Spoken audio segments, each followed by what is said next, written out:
Bueno, por aquí tenemos al Gordinflón de Rogelio.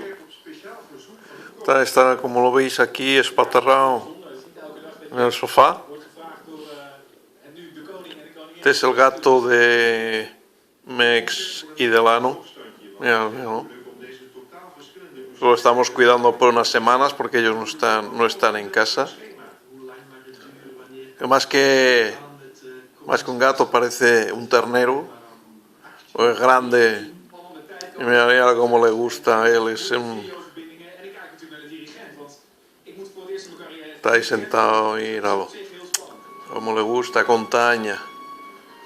Así que, bueno, pues esto es lo que tenemos en casa. Roger. Di, hola Carol, hola Cristina. Sí, venga, adiós.